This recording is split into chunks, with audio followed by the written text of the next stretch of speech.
I'm the moderator. My name is Tianyu, and I will be moderating tonight's talk. Well, first of all, welcome to ACC's virtual event. I'm going to go over our agenda first, and we're going to start with introduction of ACC and the speaker, and then we're going to start with Snow's talk with KARST, and then at the end we can do a little bit of Q&A session. So be ready if you have any questions. You can, and then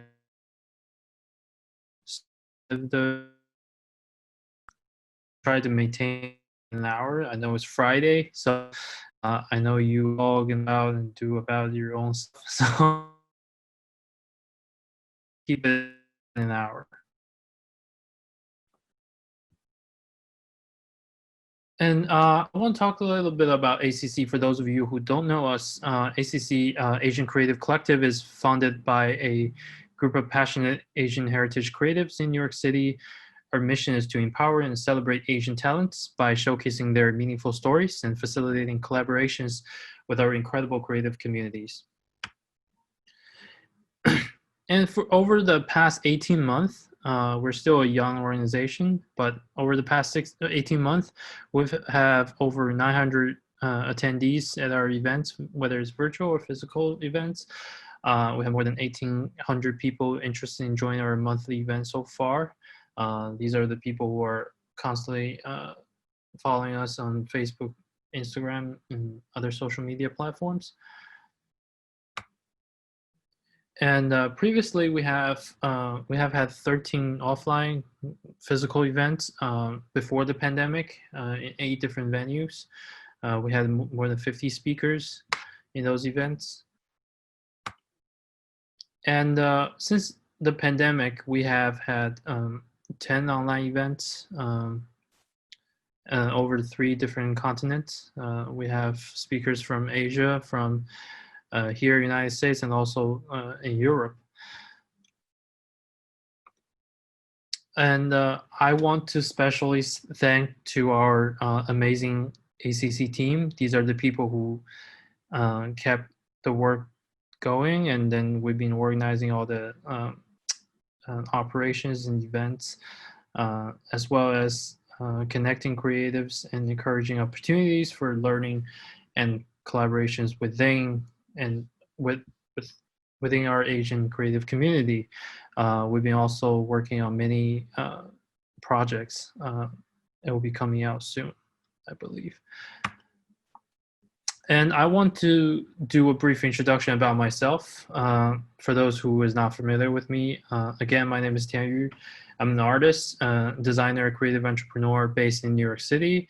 Currently, I'm a creative designer at Freeman Company, where I work on creating some of the largest trade shows, exhibits, expos in the country. At the same time, I'm also an artist.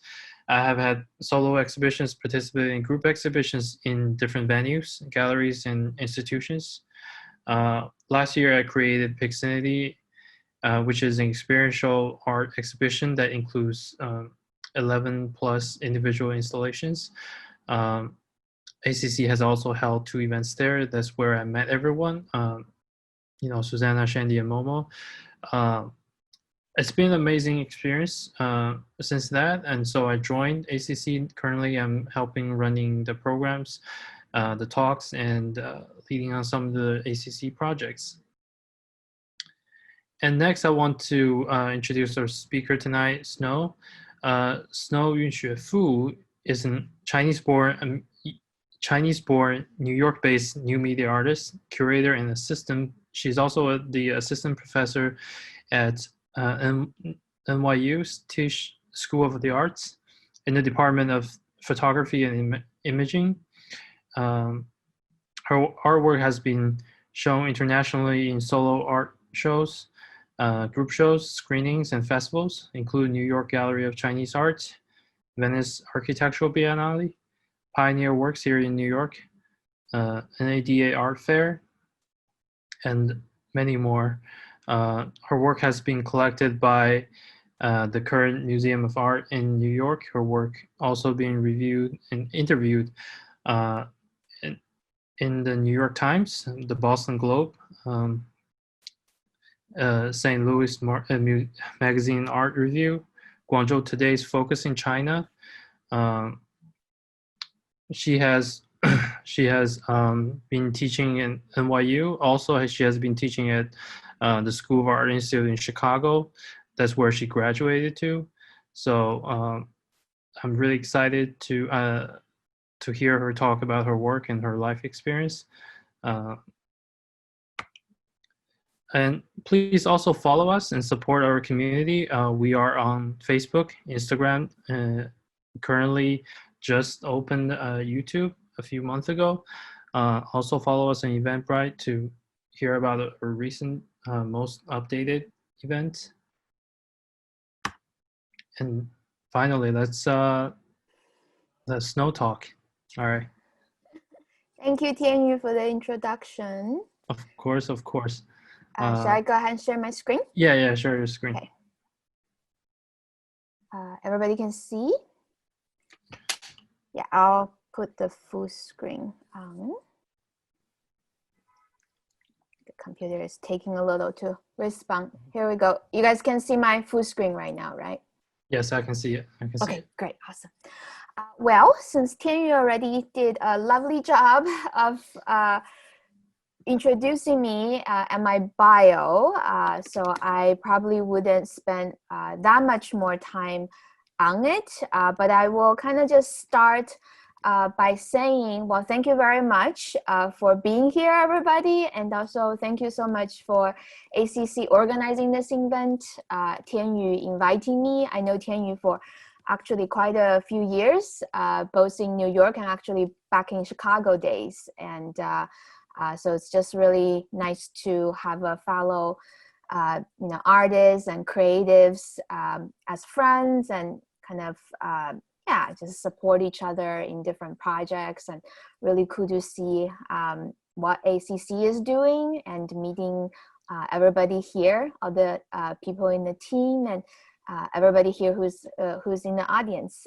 So I look forward to the Q&A at the end, to talk to you guys if you have any questions or even any comments. I am going to share a bit about my work today. I am a new media artist, but besides sort of talking about my artwork, I also wanted to just kind of share about my experience in sort of professional art world, my creative journey, and a bit more kind of personal background relating to that. So it's not a kind of like a usual artist talk, because usually it would just be mainly focusing on my artwork, but today I think it's gonna be a mixture of artwork and my experience, my journey.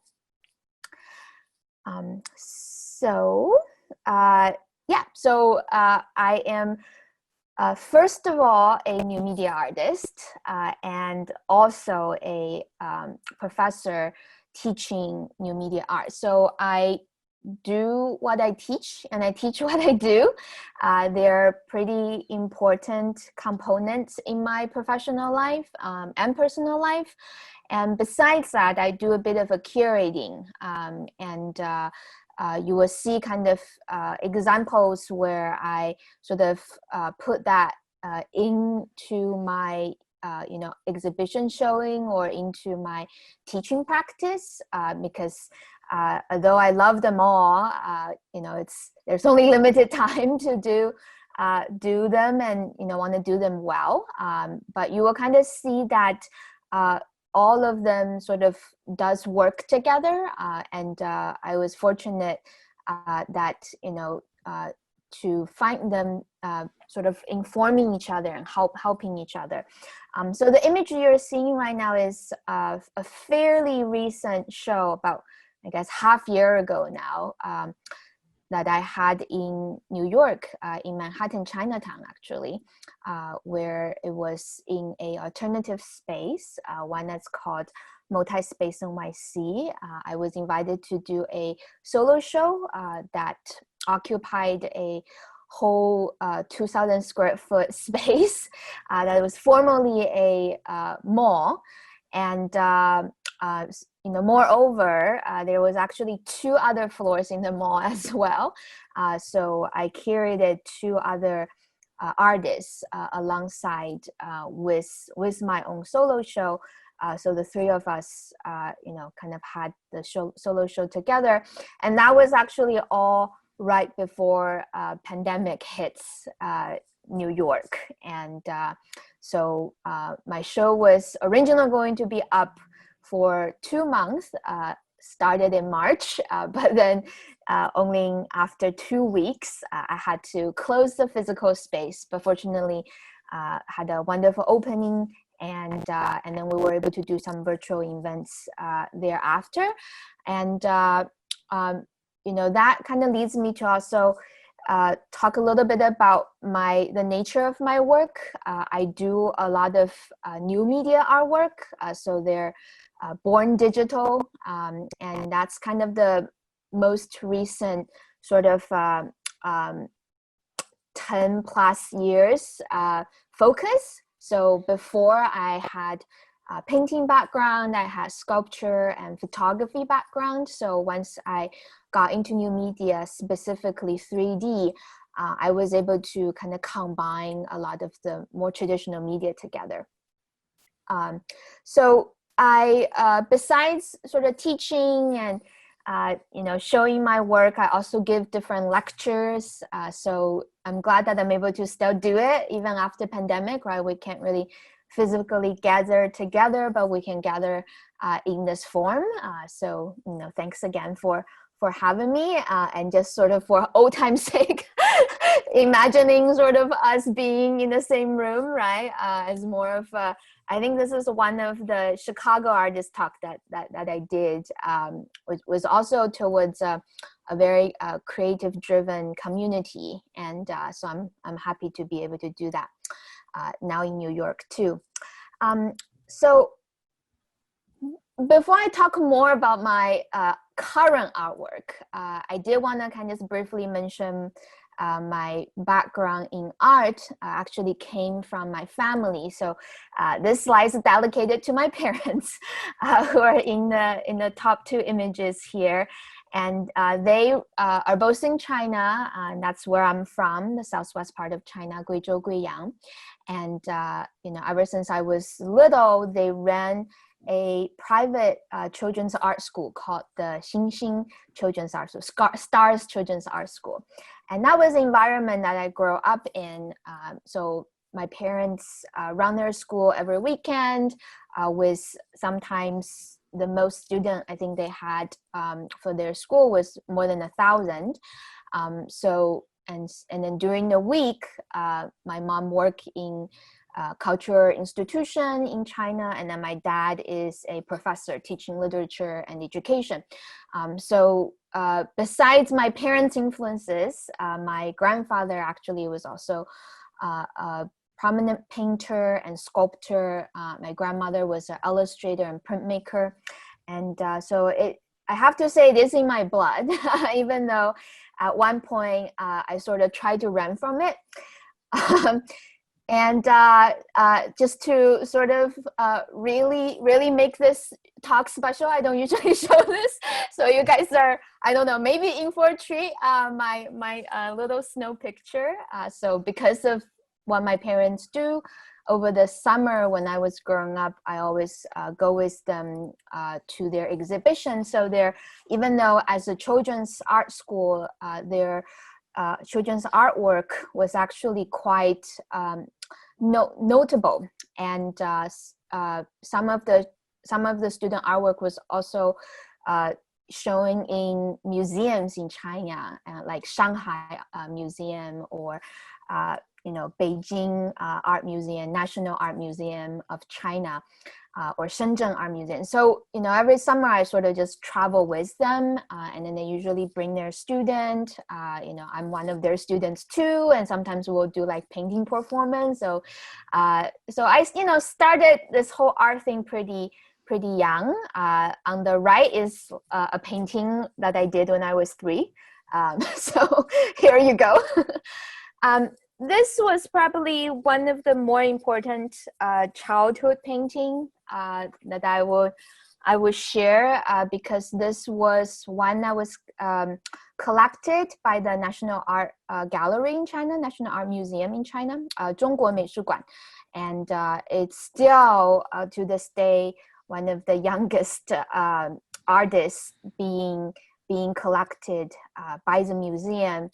And I didn't really understand what it meant when I was younger, but as I kind of grown up more, I understand kind of how much of a weight that is, and I think, you know, because part of that, there was a while in my life I did try to run away from art for a little bit, and just to kind of give some more example, this is some other artwork that I have made, a lot of Chinese watercolor, then they're usually really big, and yeah, a lot to do with my life, I guess.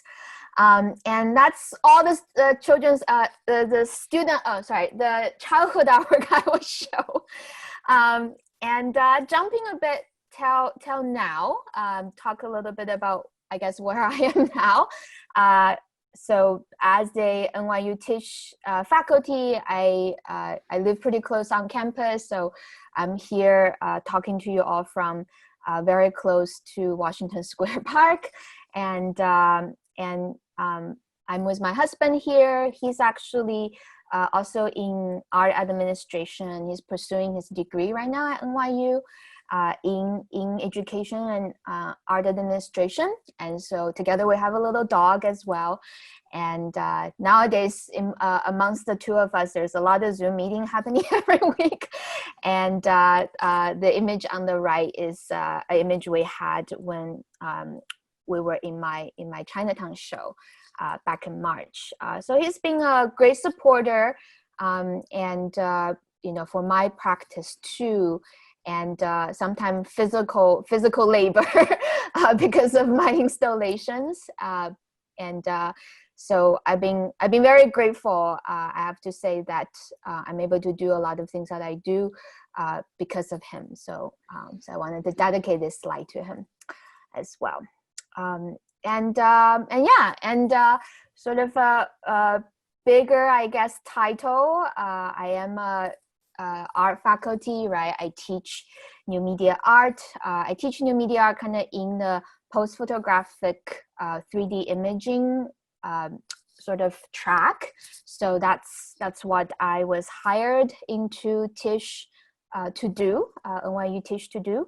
And also I am Chinese American. So this is actually a photo that is taken again, I think earlier this year, or end of last year rather, at a show in the Chinese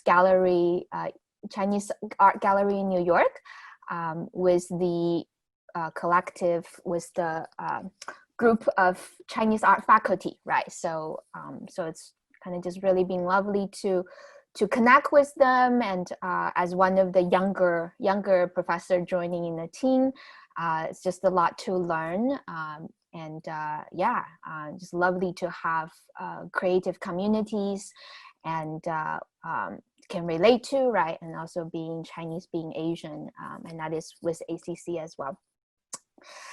So that's a bit more about me, and I think I'm going to kind of start talking more about my artwork. And of course, I think artists definitely oftentimes come from a very personal place with their artwork. So you will see kind of my background influencing my artwork, even though sort of working with emerging media, working with 3D imaging, a lot of my artwork still finds roots back to my background, my upbringing, and my interest, and also I think that relates profoundly my worldview and how I kind of reflect that into my artwork.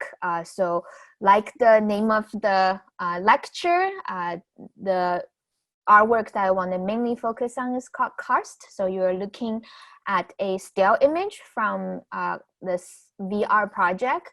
The name KARST actually is a geography term. So Chinese translation would be 卡斯特, right? 卡斯特地貌. So that is this unique geographic feature that is found from my background in southwest part of China. So in general, 卡斯特地貌 karst has a lot of caves, and because of the thousands and even millions of years of water sort of accumulate and also eats away within mountains. And we got those fantastic caves where, you know, you can go into to explore, mostly as a tourist. And so the image you're seeing here, I would say is actually quite post-photographic, meaning that it is not that different from you know, maybe what you will experience within caves like this. So some of you may also visited some of those caves before around the same latitude. There's a lot of those kind of cave formations. So one of my earliest experience with those caves, I think, again, had to go back to when I was maybe 3 or 4 years old, and that was a very profound experience for me.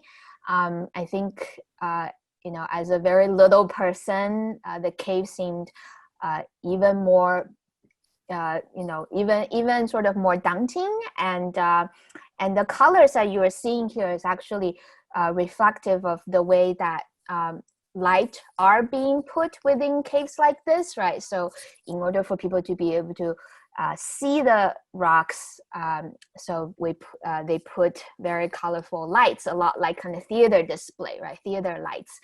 And then later on, I kind of related to this sort of lighting situation with also images that we maybe find of NASA, of the sort of like galaxy, you know, Milky Way. So they're usually very colorful too, because, you know, otherwise they will be all dark. And so for us to be able to see it, you know, we have to kind of put those colors in it.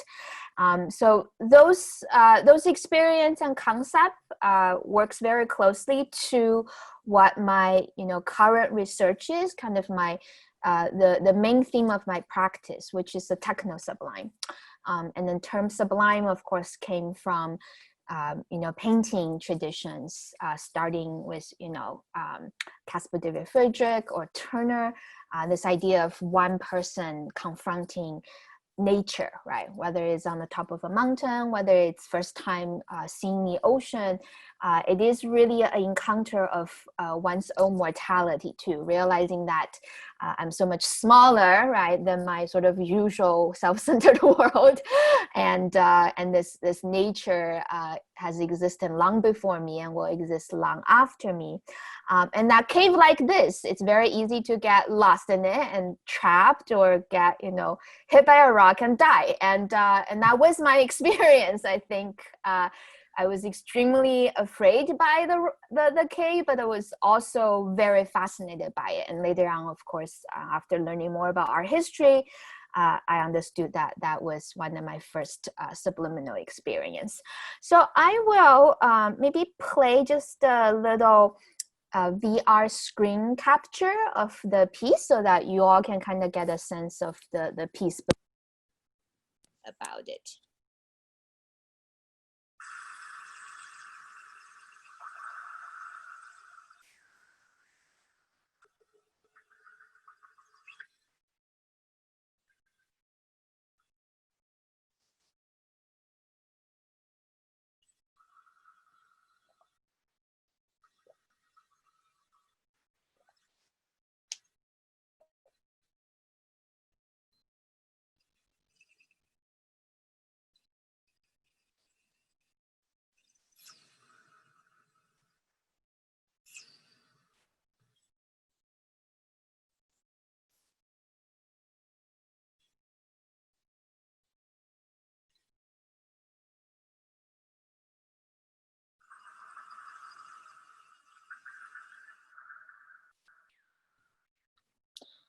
So I'll kind of just lower the volume and kind of talk while you see the screen recording. And I started this project back in 2018, and it actually ended up becoming a 3-part VR piece. And so like you see sometimes at the corner, you can, if it's in VR, you actually get a wireframed hand. So you are able to teleport within this very vast digital cave. And what, of course, you're probably not getting from looking at it from the screen is it's really tall. So, you know, give this kind of vast spatial relationship. And the way that I've made the 3D rocks is actually similar to how the rock formation naturally is. So I used fluid simulation software like RealFlow to you know, make the rocks so that, you know, they look like, you know, they're fluid make, kind of like, you know, how over time that you know, because of the calcium and salt, the rocks does get to be this way. And of course, this the concept of cave has a lot to do with Plato, right? I am, you know, sort of thinking from my roots, but also, you know, subliminal experience really is something that is, you know, beyond culture. So, you know, it's a human experience. And so, you know, even back in Plato's time, right, this sort of concept of cave as a way to reflect on our relationship with our world, right, humans' kind of position in time. It's you know, it's interesting, I think, to you know, think in terms of the way that in Plato's cave, this allegory, images are not to be trusted.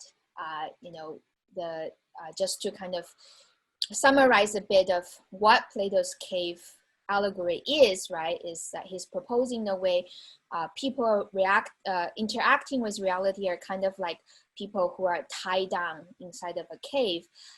They really actually can't see what is outside. They can really only see what's inside of the cave. So whatever is outside of the cave actually become just shadows that is casting sort of on the wall. So so that was the VR screen shots, screen recording.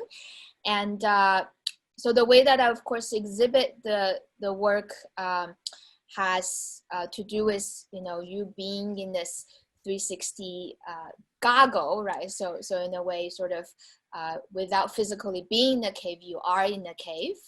Partially also has to do with that, you know, flying to China would be a lot harder, right? So you're here, you can, you know, sort of being transported, you know, in it there. And this is one of the installation that I did with this piece back in Chicago. So I'm not gonna play this video here, but as you can see, the projection is on the back wall while the people are experiencing it, you know, in VR. Everybody else can see it too. And then, like I mentioned, there are 2 other parts within KARST. So this is a second scene where you can actually also teleport. There's teleportation paths of each scene, so you can kind of connect to other things this way. And similar to the first scene, this is a glacier site, a virtual glacier site. And the audience is invited to either go into the glacier, which function more like a maze, or you can actually climb onto the glacier. So what you can see again is it's really tall, right? So 60 feet tall. So some people may experience a bit of a vertical when they are there, while they're actually completely safe, right? Because they're just in VR. And with the way that you know, the the glacier, I think, is disappearing, relates to also how, in the cave, because of, the way that people visit the cave or use the cave, some of the cave nowadays are actually being used to house hardware computers for data, for big data. So I think part of the goal of making this work is also about conserving the experience. And then the third thing of KARST, I actually kind of looked more inwardly. So, similarly to the high sort of concentration of water in both karst cave and also glacier, our body is also highly made up by water, and it's also a site that it's not easily go into. So I then made it available then for people to sort of visit. This is modeled after a heart chamber, and so sort of another way of kind of confronting sublime, but this time kind of more in a microscopic field. So you are welcome to visit my website and Vimeo page to check out the longer video recordings of this piece. So for time, I wouldn't share it here, but I do make it very intentional to have a lot of my work very available, especially now. Most of the way that we interact with our work is online. But I do want to show you sort of just a few more other installation shots of how the work was shown. This was in, I think, Rhode Island. Yes, no, I just want to interrupt for a second. Let's for the time's sake, maybe 5 more minutes. So Okay, sure. I know I have a lot you. of questions personally too I want to ask. So Sounds good. Yeah, I yeah. will wrap it up then. Yeah, start wrapping it up. This is also a image from the March solo show, where I've also made prints out of the karst cave, so as kind of physical object, and they actually printed on canvas, so kind of paying homage to my painterly background. Relating to karst, there's many other work that I've made. Again, you can see online, and normally my artwork can be viewed as installation or screen-based 3D artwork, and they have a lot to do with kind of the way that we extend our view, our perception as a human being, as a individual.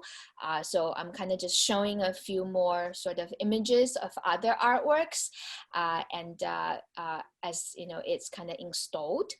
And sometimes the work, once it's introduced in space, have a very kind of close relationship with the space. So here is another VR piece of mine called Trench, a more recent VR artwork where I have projected over the hallway, so that even before you go into the Oculus, you already kind of surrounded by it 360 degree. And then with 3D simulation, I also work with particle simulation and such for other moving image artwork. And then this is a image that is of the artwork called Basque, has to do with the concept of the sun, and how people may interact in front of the artwork. And I'll kind of just maybe jump a few more images. Some of my artworks are also shown kind of in public spaces, like a LED screen here. This one is actually in Denver. And relating kind of closely to, again, painting. I think 3D is a really interesting field nowadays to work in. I will argue it's one of the most relevant art medium of today. So, not only it can be sort of perceived as immaterial, as print or installation. There's also a lot of moldability with projection and with showing it online. So like I said, I teach what I do. So that is some of the things that I also teach at NYU Tisch. This is one of my last physical class with my student here at Tisch. And so before I actually teach at NYU, I also taught for quite a few years at the School of Art Institute of Chicago, where I also learned experimental 3D. And, so I organize shows for my students, especially when they're intermediate or advanced level classes. It was really, it's been really lovely to kind of just see the generation now, the younger generation, no matter kind of where they're from, that 3D can be this medium that can become personal, right? That, have this many ties to other medium. Here's just some more images of my teaching experience, really, I think, multicultural too, right? When we think of technology, it's easier to think of it as, something more like, Mac or Silicon Valley. But, really, I think the way, especially artists interact with technology can really diversify the field and, make artwork that is maybe not even intended by this medium. So I'm gonna just kind of end here with some of my student artwork. This is actually a slide from one of the students' screening where each of them are showing a piece. So here's a little bit of a description and image for their work. And so, my student work anywhere from post-photographic medium and also cinema, animation, painting, and gaming. So it's kind of just being a very rewarding journey to see how this medium can be applied in so many ways. And, I think in general for new media art, the pandemic has definitely catalyzed it even more.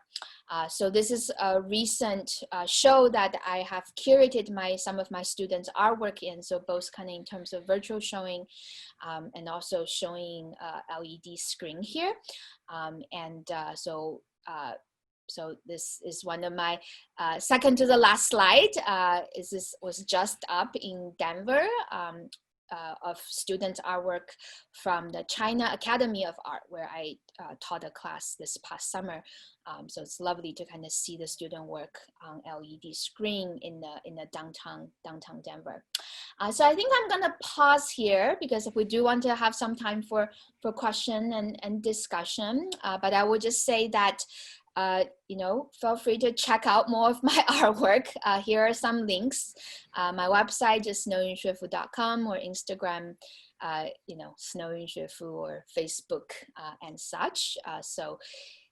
Yeah, thank you. Thank you for listening. Wow, amazing. Well, virtual clapping. Yeah. Wow. And I think it's amazing, and I love your work, and it's been it's been a long time since we talk about art, and well, hearing about your personal story, it really changes how I know your work too, how I approach your work too. So I've been thinking, like, when you relate to your work with Plato's Cave, and of course, and you were teaching in the photography and image making department at NYU, and how do you? I mean, of course, Susan Sontag's perspective on photography being a limited reality.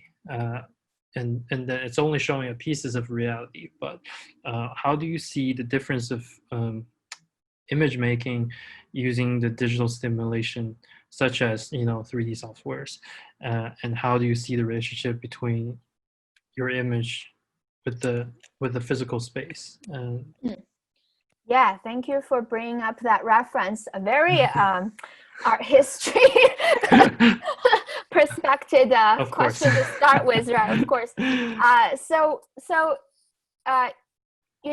think 3D is a very comprehensive medium, and one of the closest sort of more traditional medium to 3D is photography. As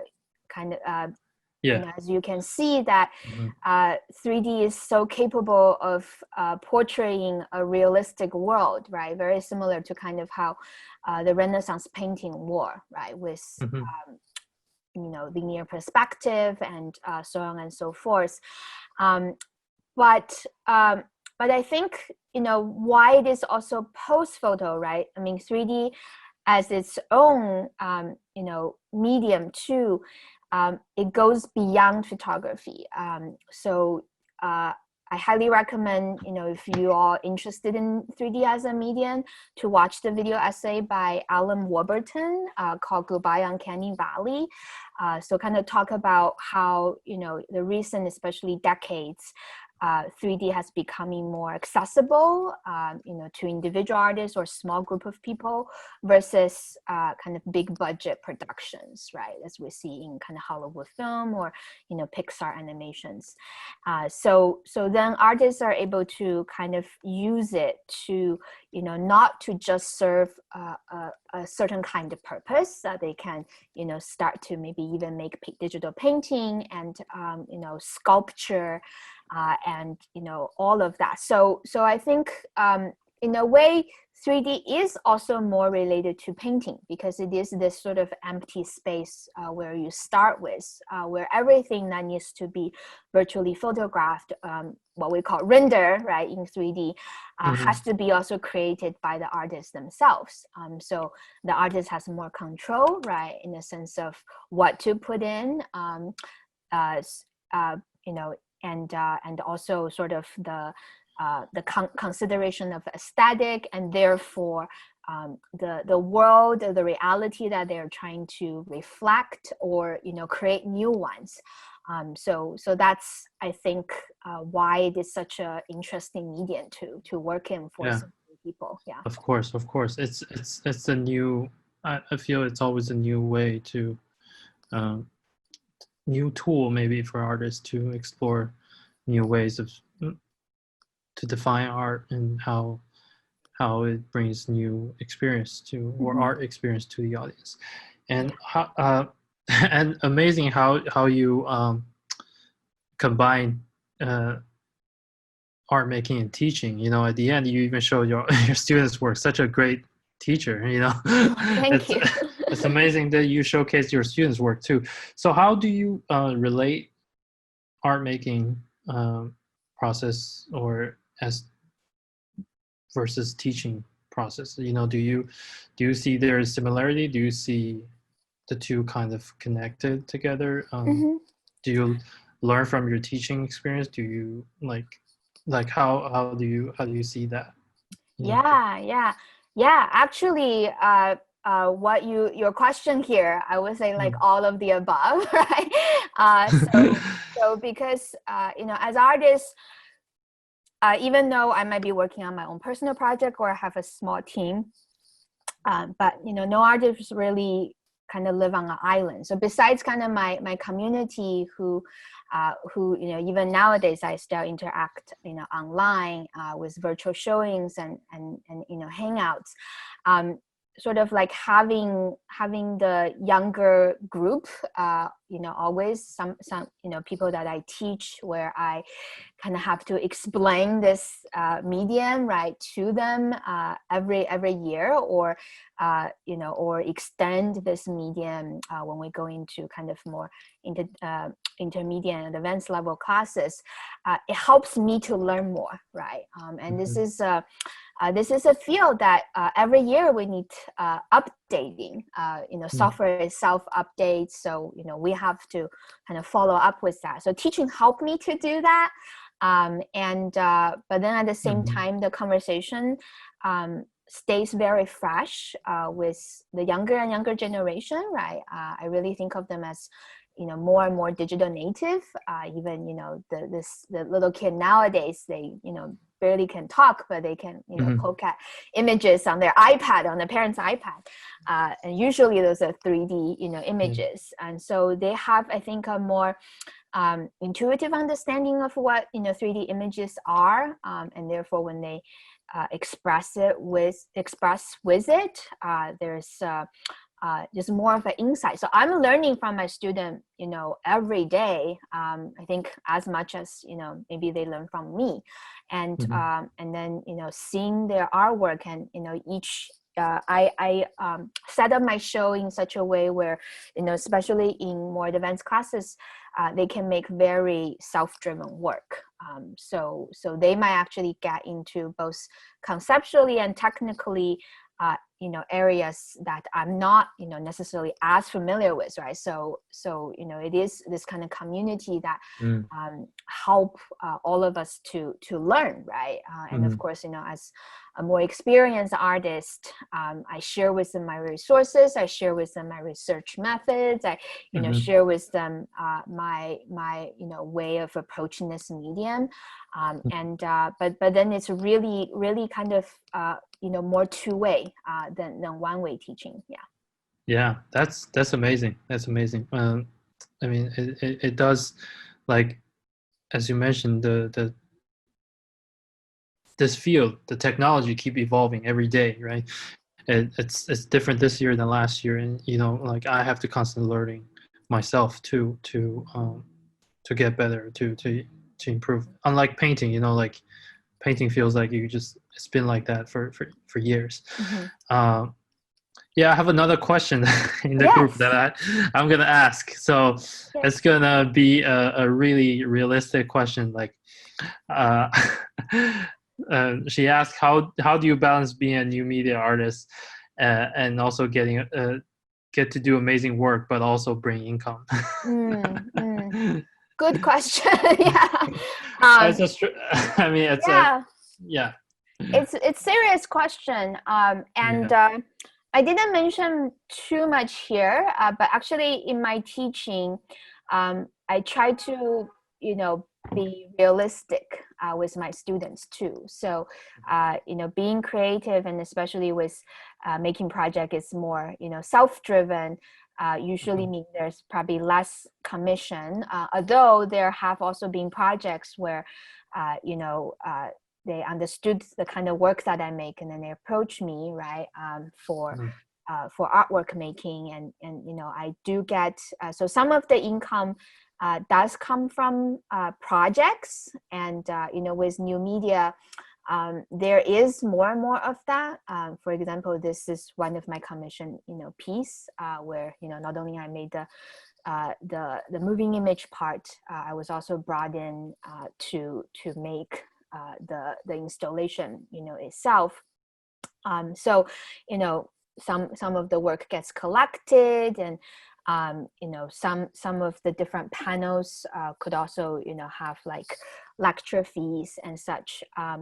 And I do also sell some of my artwork, especially with like cryptocurrency nowadays. I've recently been working closely with a gallery like Kodame, who's based in West Coast, right? So those are all sort of different ways that I can make income, but I will have to say they're not where majoritarily my income comes from, and that has to do with teaching, right? One of the other reason why I am also focused very much in teaching. So as a full-time professor, I count myself very fortunate to be able to have this steady job, and so that my income coming from that definitely support like sometimes my software purchases, or like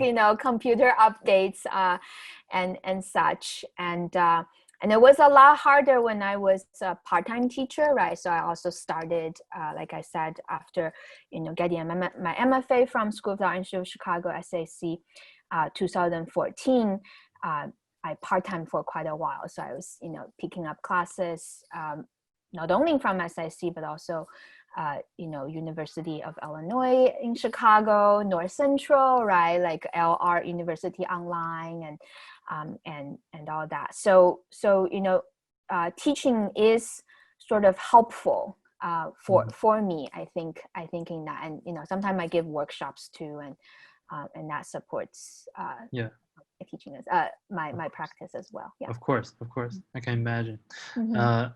I have another question. How has the pandemic changed the way you work on your artwork and teaching at home at the same time? Like, how do you balance that?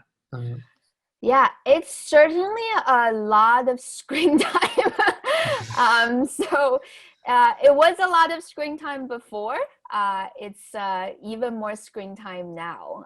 So very quickly, I realized I had to make a very sustainable schedule for myself, where I'll dedicate, either a big chunk of teaching on screen and then, a big chunk of sort of studio time in front of the screen too, with like, non-screen time, right? And sometimes it's like very sad because I felt like I wanna find entertainment on screen, but like, my eye just couldn't handle it. So with some trial and error, I think right now I keep a fairly I can do better for sure, but I keep a fairly balanced sort of like there's time dedicated to physical activities, even just at home, stuck at home, like and then rest away from Zoom meeting, from my work, like anything related to work. And then when I jump back on the screen, I feel fresh, right? I'm concentrated for the amount of hours that I do. So yeah, that helps. I'm gonna with time inspired you the most? Which movie inspired me the most? Lots of them. I would say that maybe sci-fi in general is like a genre that I really like. It also has to do with, I think, 3D, because it is a medium that a lot of sci-fi used to a way of kind of visualize future, right? So I like good stories. So lots of movie fascinate me. Anything from period drama to like detective shows and so. But maybe a couple movie on top of my mind right now. Back to the more kind of sci-fi reference will be Blade Runner.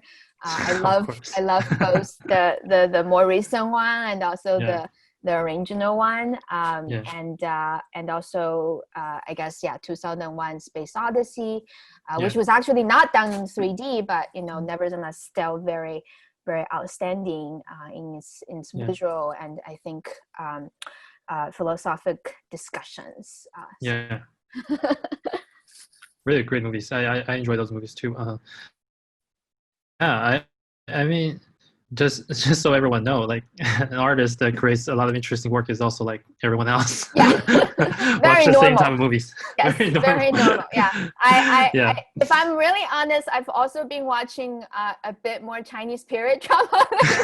I mean, it's less about movies, but I kind of in general I really enjoy history. So not only always outlooking what's the most emerging technology. I think like good artwork needs to have great foundation. At the end of the day, it has to do with what fundamentally is humanity. So like so I'm in a way really kind of open to all kinds of cultural productions, and I think while they entertain me and relax me, they also is a way to inform me for of course. Amazing, Snow. And I think we're right about time. 8:59, so this is amazing. We cut right at 9 p.m. to end this talk. And thank you, Snow, and thank you everyone to come and listen. And please follow Snow and her website. She has amazing works going constantly. So keep going, Snow. And Thank you. we'll talk soon. All right. Awesome. Thank you guys for being here. Thank you, everybody, for being Thank here. you. Have a lovely rest of the day. Feel free to reach out. And Yeah. be safe. Thank you. Bye. Bye. Bye.